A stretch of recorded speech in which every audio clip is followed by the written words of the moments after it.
این آستان چو باغ جنان پایدار باد، چون مهتاب در فلکش بر مدار باد. چون کو سرفراشته در روزگار باد، چون فرش بر ثبات خود امیدوار باد. تا ابر و باد و دور قمر گرم کار باد، دارالعلوم عالی دارالقرار باد. دارالعلوم عالی دارالقرار باد. بسم الله الرحمن الرحیم. الحمد لله رب العالمين، وصلى الله تعالى على خير خلق محمد وعلى آله وصحبه أجمعين. وإن كنتم في ريب مما نزلنا على عبدنا فأتوا بسورة من مثله وادعوا شهداءكم من دون الله إن كنتم صادقين. در هفته قبل بیان کردیم که خداوند تبارک و تعالی به خاطر هدایت بشریت کتاب‌های را که قانوننامه الهی می باشه فرو فرستاده و آخرین کتاب قرآن عظیم الشأن که بر آخرین پیغمبر به خاطر هدایت تمام جهان بشریت فرو فرستاده. همگی مسلمان ها معتقدند به که قرآن عظیم الشأن کلام الله، سخن خدای، گفته خداوند تبارک و تعالی. و چون که قرآن عظیم الشأن نقطه اصلی و محور اصلی و هسته اصلی دینه، پس کافرها کوشش کردند در زمان پیغمبر علیه السلام که بر قرآن طعنه بزنند. وقتی که قرآن را بی حیثیت جلوه دادن به پیش مردم، او وقتی باز نمیتونه پیغمبر تبلیغ خود را ادامه بده و دین خود را رشد بده.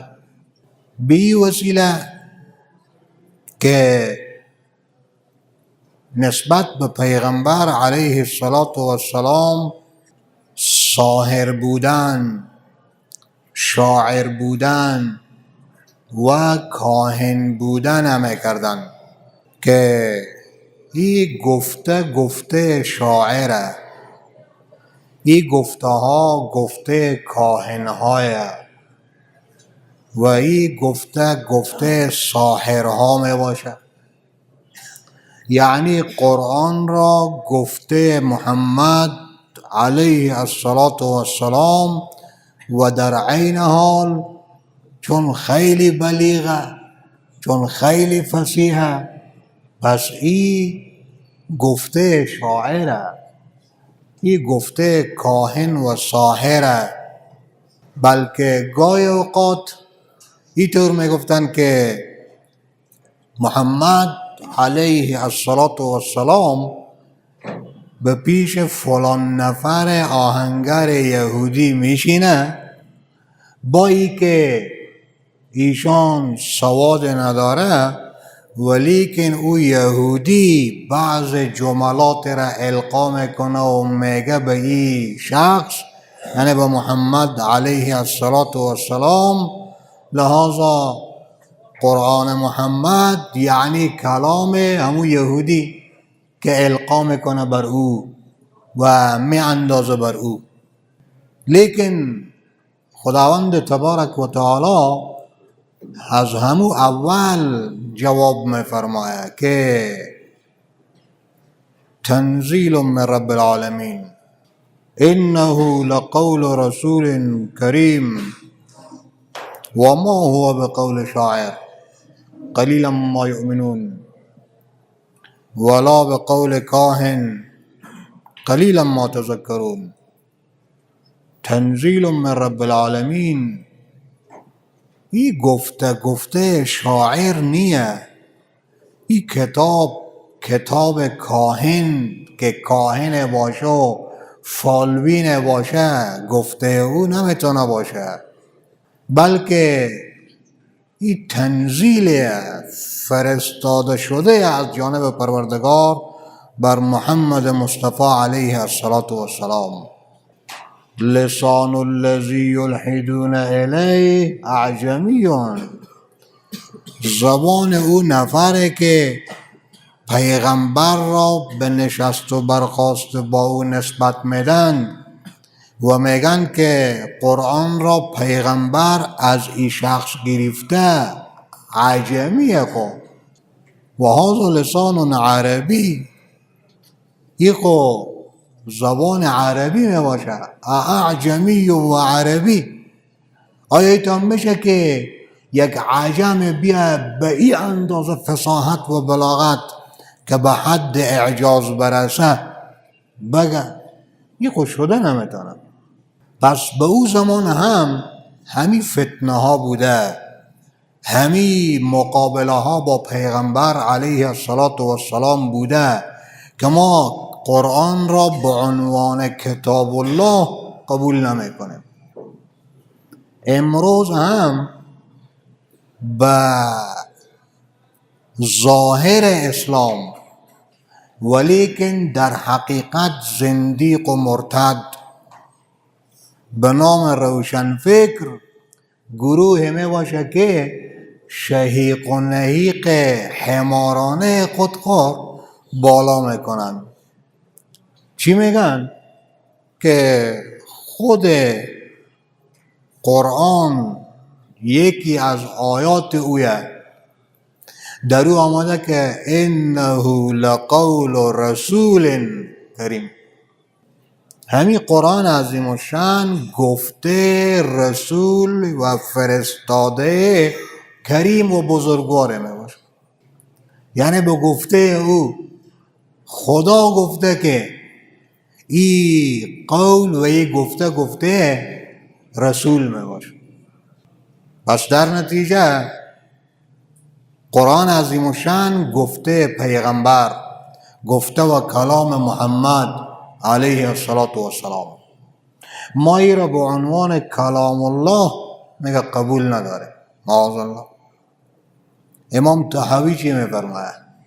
میفرماید که هر کسی که معتقد باشه به ای که قرآن عظیم الشان کلام الله نیه فهو کافر، او کافره. اگرچه که خودخور مسلمان تلقی بکنه، باز ای که استدلال های پوچی میاره ای را گفته میشه زندیق. یعنی ما خود مسلمان هستم، از روی تحقیق و کاوش و از روی ای که ما بررسی کردم ای را دانستم که ای کلام محمد. نازم همینطور شخص را گفته میشه زندیق. زندیق یک نوع از مرتد که حتی در قبول توبه زندیق بین حضرات علما رحمهم الله اختلافه. مرتد توبه از قبول میشه، لیکن بعضی از علما رحمهم الله میفرمایند که توبه زندیق قبول نمیشه. من بدل دینه فاقتلوه، این باید از جامعه اسلامی حذف باشه. این نفر این خلاصه دلیل او میباشه. این او گفته ابو جهل، این او گفته ابو لهب و گفته خود عتبه و شیبه و کفار. این نفر خود مسلمان تلقی میکنه و این چیزا میگه. خب بیایم بررسی بکنیم که آیا گفته ای رد بر او نمی باشه؟ اگر قرآن کلام محمد باشه چی مشکلهای رخ میده؟ خب پیشتر از او مقصود این نفر چیه؟ از این گفته که قرآن کلام محمد، احادیث هم کلام محمد. احادیث به 1400 و چند سال قبل گفته شده. او مخصوص همون زمان بوده. به این زمان و به این عصر تکنولوژی و عصر کامپیوتر و عصر ترقی و فلان جوابده نیازهای جامعه بشریت نیه. حدیث خونیه جواب. قرآن هم کلام محمد، پس قرآن هم جوابگوی نیازهای بشریت نیه. به خاطر بست تجربوی دینی اینا قائل می باشند که دین در حال رشد، دین منحصر به قرآن نیه، دین منحصر به احادیث پیغمبر علیه السلام نمی باشه. لحاظا چشمان را از نو باید شست. واللیل اذا عسعس، اینطور کتاب‌های تصنیف میکنه که گویا یعنی امت همگی بر جهالت بوده و این نفر مبتل ای آمده دین به امت یاد میده. پس ظاهر گفته او و حقیقت گفته او که دین بالکل پاسخگوی نیازهای جامعه بشری نمیباشه. ما با عقل خود استنباط میکنیم، با چیزی که از فضا و از حالات میبینیم ما این گپ میگیم که تمدن اسلامی رو به زواله. تمدن اسلامی جوابگوی نیازهای فردی، شخصی، اجتماعی و اقتصادی، نظامی، سیاسی و از این قبیل چیزها نمی باشه. ولیکن همین گفتی از این بگیریم. اولا میگه خدا گفته که انه لقول، خود میگه که خدا گفته، پس این قول کیه؟ قول خدای. میگه خدا گفته که انه لقول رسول کریم. هیچ تو میشه که خدا هم بگه و بازی گفته کی باشه؟ گفته محمد باشه. گفته یک کس میشه. نهایتا چون باز میشه بالا اشکال بیاید، میگه من از قرآن با تو دلیل میارم، نمیگه خدا گفته، از قرآن با تو دلیل میارم که انه لقول رسول کریم. خب بسر جایه یه کلام حق دیگه. خدا چی فرموده؟ نفرموده انه لقول ملک کریم، ایتا نفرموده انه لقول محمد، ایتا نفرموده، یا لقول نبی و رسول، که نبی یعنی محمد علیه السلام یعنی لکلام و نبیین بیان نکرده، لقول رسول یعنی قائل هست به که محمد علیه السلام رسوله، قائل هست به که جبرائیل امین رسوله. رسول یعنی او کسی که صاحب رسالت باشه. رسالت یعنی چه؟ رسالت عبارت از تبلیغ و کلام احد الى آخر بدون ان یکون له دخل فی التصرف، رساندن کلام یک کس به دیگری بدون از این که همی شخصی که صاحب رسالت می باشه و به عنوان رسول و پیغام رسان تعیین شده این تصرف در کلام شخص بکنه. یک شخص میفرسته میگیم تو برو به فلانی می گپ برسان، این میشه رسول در زبان عربی، این صاحب رسالت که این رساله را برسانه من غیر ان یکون له ادنا تصرف، دخل فی التصرف، هیچ دخالت در تصرف نداره. این تعریف لغوی خود رسالت. رسول پس کیه؟ من یتابع اخبار الذی یرسله و یبعثه، هر کسی که ردرو و متابع گفته های او کسی باشه که او را فرستاده، یعنی دیگه ای تو سخن از پیش خود خوب بیان نمیکنه. وقتی که به رسالت محمد مصطفی علیه السلام قائل شدید، خداوند هم میفرماید و ما محمد الا رسول، میفرماید محمد رسول الله و ما ارسلناک الا کافة للناس و ما ارسلناک الا رحمة للعالمین. اینا همگی وقتی که میگی پیغمبر رسول میباشه، رسول کی؟ محمد رسول الله، رسول خداه. یعنی چی؟ یعنی کلام خدا را میرسانه بدون از اینکه تصرف در او بکنه، بدون از اینکه تغییر در او بیاوره، عین همین کلام میرسانه به امت، به عباد الله میرسانه. پس همین که رسول شد، این به این معنی که گفته که نیه، کلام پیغمبر نیه، بلکه پیغمبر یک رسالت داره. کلام از کی؟ از خداوند تبارک و تعالی. دلیل چیه؟ ربنا وابعث فیهم رسولا من انفسهم یتلو علیهم آیاتک. پیغمبر را بفرست که آیات تو را تلاوت بکنه. لقد من الله على المؤمنین اذ بعث رسولا من انفسهم یتلو علیهم آیاتنا. و به می ترتیب یتلو علیهم آیاتی، الفاظ و عبارات و آیات مختلفه که در از او آیات نسبت به خدا شده. آیاتی اصل در اضافت هم اضافت حقیقیه که این آیات از خداوند تبارک و تعالی. ولیکن این اشخاص فرق در مابین حقیقت و مجاز نکرد. وقتی که رسول شد و کلام خدا را میرسانه به افراد و به امت و به عباد او، این که گفته میشه انه لقول رسولین، پس معلومه که این مجازنه، لادنا ملابستنه، چون یک تعلق داره پیغمبر با این قول و میرسانه دیگه. بس گفته میشه که این قول رسول.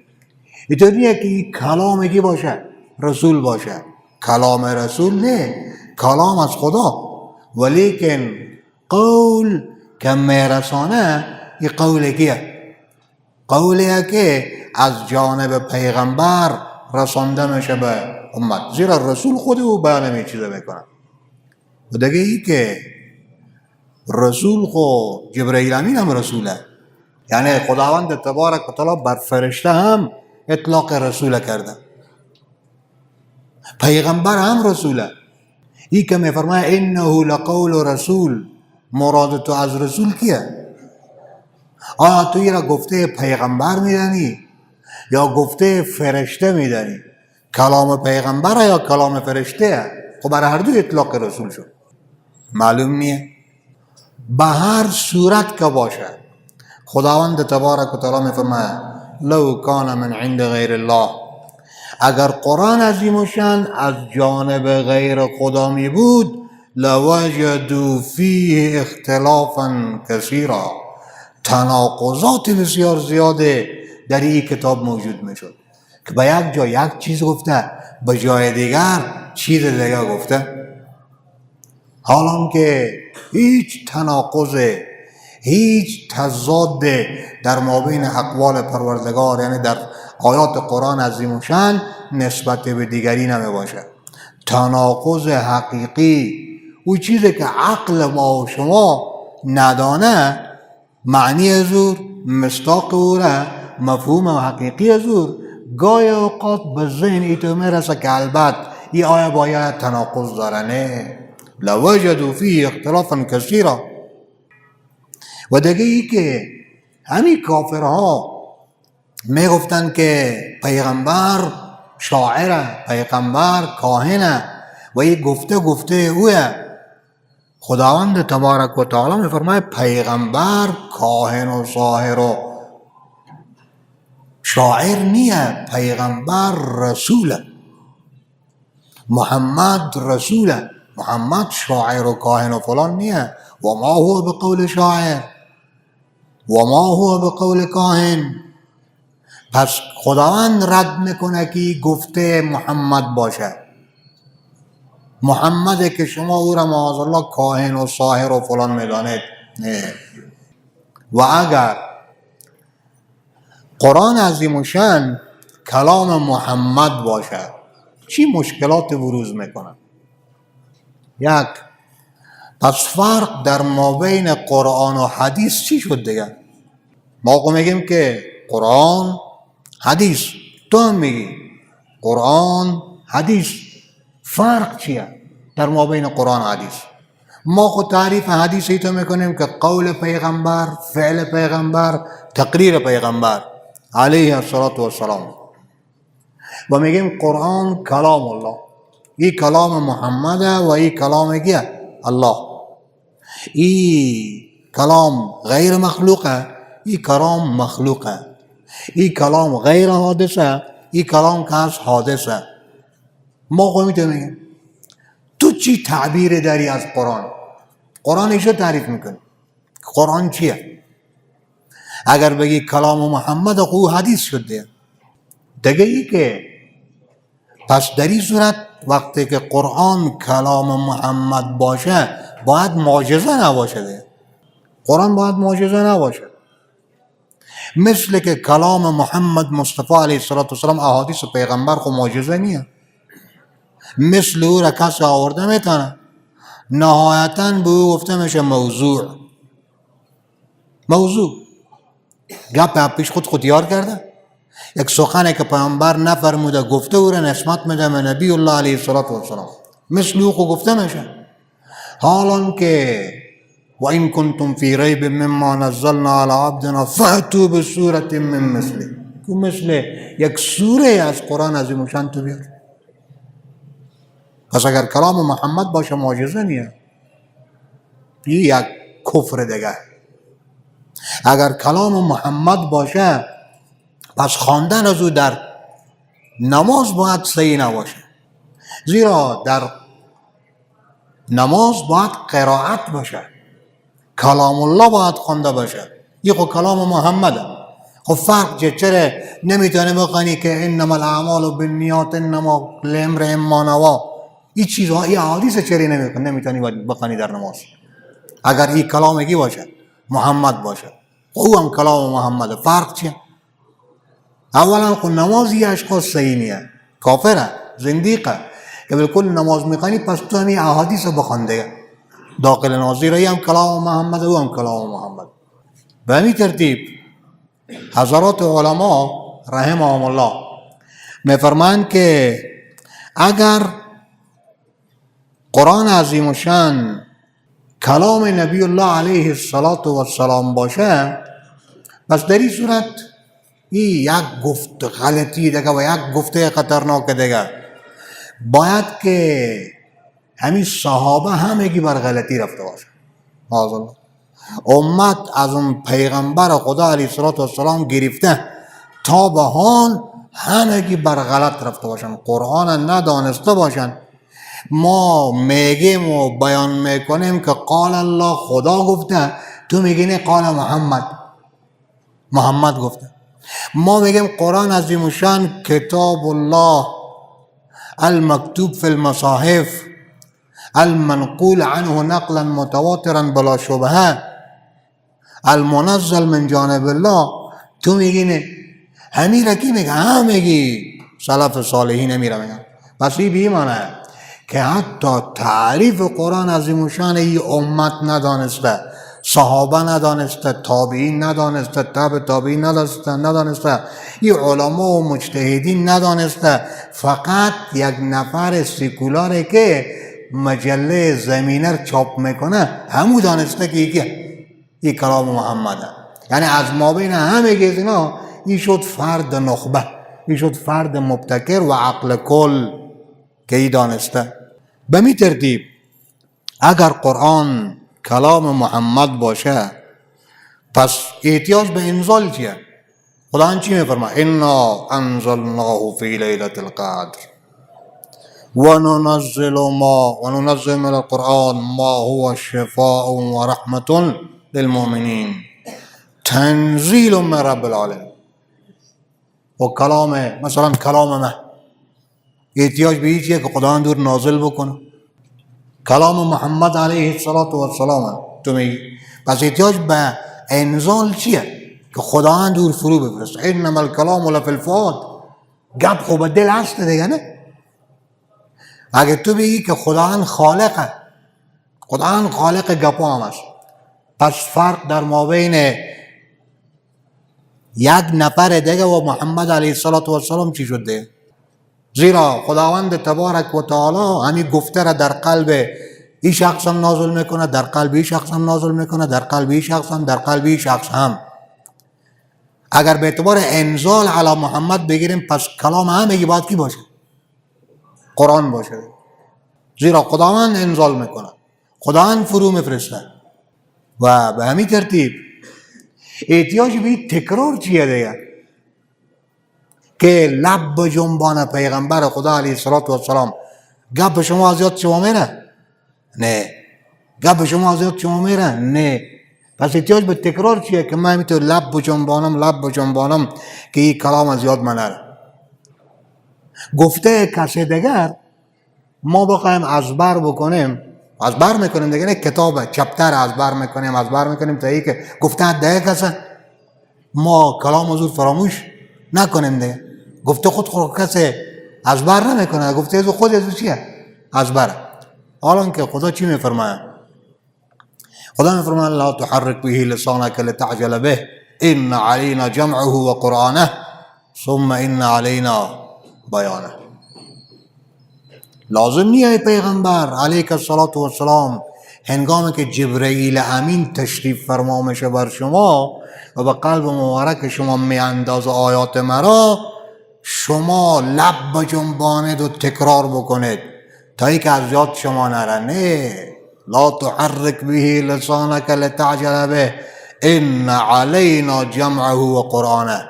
ما در سینه مبارک شما جمع میکنیم قرآن عظیم و شان را، ما طریقه تلاوت را باز بر زبان مبارک شما جاری میکنیم.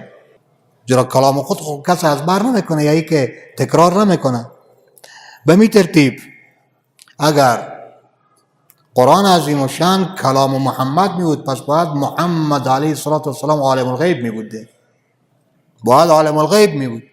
چرا؟ به خاطری که در همین قرآن به اونجا که هست سیقول السفهاء من الناس ما والله عن قبلتهم التي كانوا عليها اذا جاء نصر الله والفتح لتدخلن المسجد الحرام ان شاء الله آمنين سيقول المخلفون من الاعراب الف لام میم غلبت الروم في ادنى الارض وهم من بعد غلبهم سيغلبون.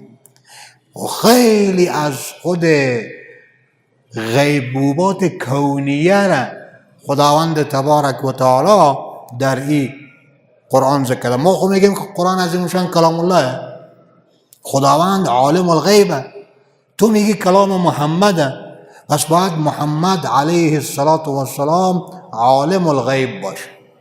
کسی که به محمد مصطفی علیه السلام علم غیب ثابت بکنه او کافر میشه. یه خو یک وجه دیگه کفری نفرها. تا اینجا چند وجه شد؟ هر چی که شد خود شما بشمارید. به همین ترتیب وقتی که قرآن عظیم و شان کلام محمد چی گناه کرده؟ تورات و انجیل و زبور، اونا هم کلام کی باشه؟ حضرت موسی، کلام حضرت عیسی، کلام حضرت موسی باشه و زبور حضرت داود باشه علیه السلام. این گفته خطرناک دیگه. کلام محمد که شد او هم کلام موسی شد، این هم کلام عیسی شد، این هم کلام داود علیهم السلام شد. پس خداوند صاحب کلام نه، خداوند صاحب کلام نیه. کلام نفسی خود معتزله زد از بین برد که خدا صاحب کلام کی نیه؟ نفسی نیه که قائم به ذات او باشه. کلام لفظی را می از بین میبره که خدا صاحب کلام نیست. حالان که بمی قرآن میباشه و کلم الله موسی تکلیما، تلک الرسل فضلنا بعضهم على بعض منهم من کلم الله. خدا سخن گفته با برخی از پیغمبرها، با جناب حضرت موسی کلیم الله علیه السلام سخن گفته. پس خدا متکلم شد. متکلم کیه؟ کسی که صفت کلام در ازو باشه. تو خو میگی صفت کلام هم نیه، زیرا همی باطل پرست ها در قدم اول معتزلیه، در قدم دوم معتزل عن الاسلام. اول معتزل از عقیده اهل سنت والجماعت، دوم میشه معتزل و گوشه گیری کننده از خود دین. و همین ترتیب حضرات علما رحمهم الله میفرمایند که اگر قرآن کلام محمد باشه، پس در این صورت باید که همین گفته خداوند تبارک و تعالی معاذ الله کذب باشه.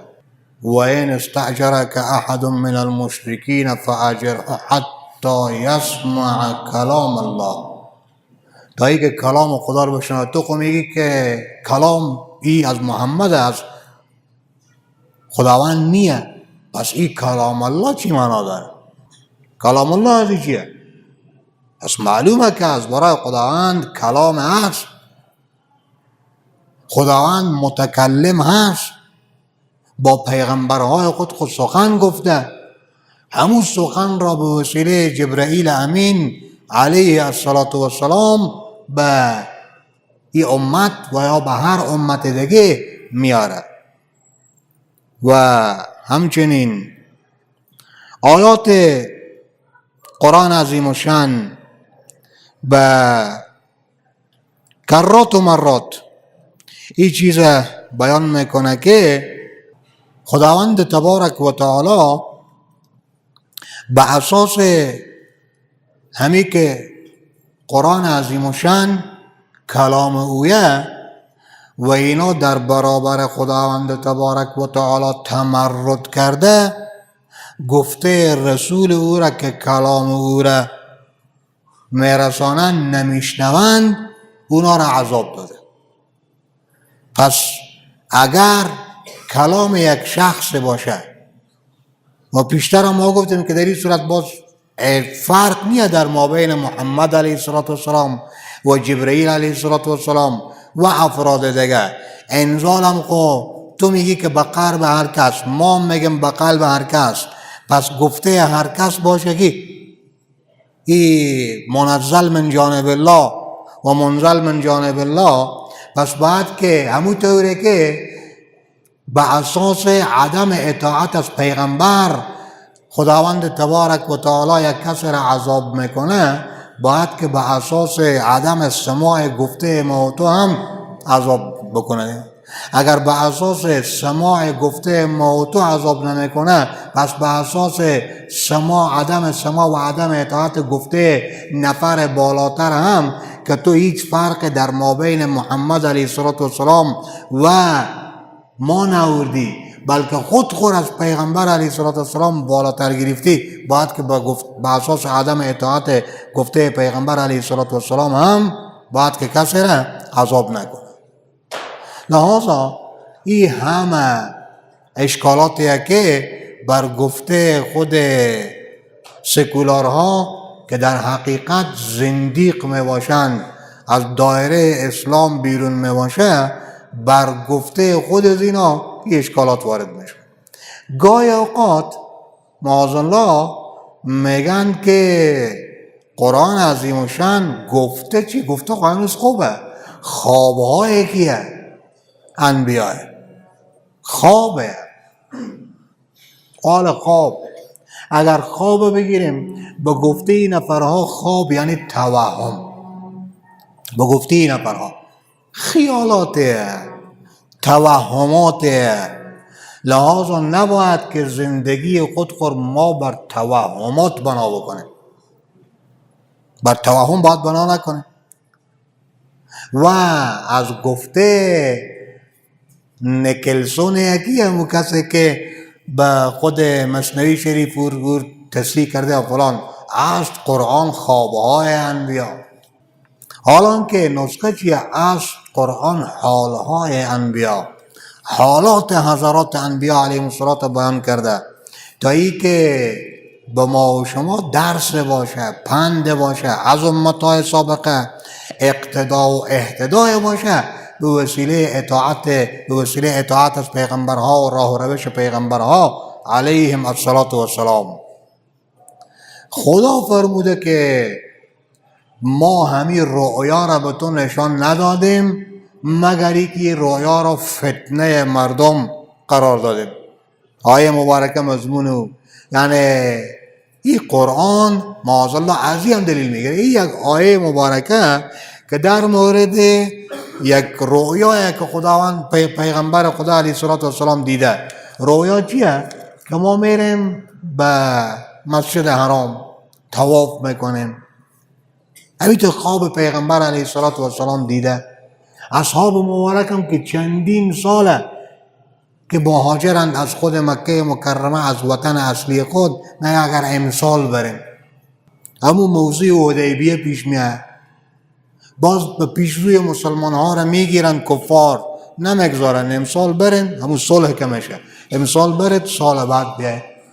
اصحاب مبارک کمک پریشان میشن، ای پیغمبر علیک السلام مگه شما خواب ندیدید که ما میریم به بیت الله الحرام محلقین رؤوس میباشیم و مقصرین رؤوس یکی سرخور متراشه یکی کم میکنه؟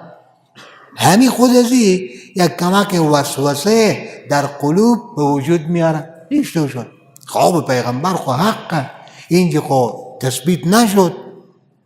خداوند میفرماید که این را فتنه از برای مردم قرار دادیم که به یک وسوسه مبتلا باشه.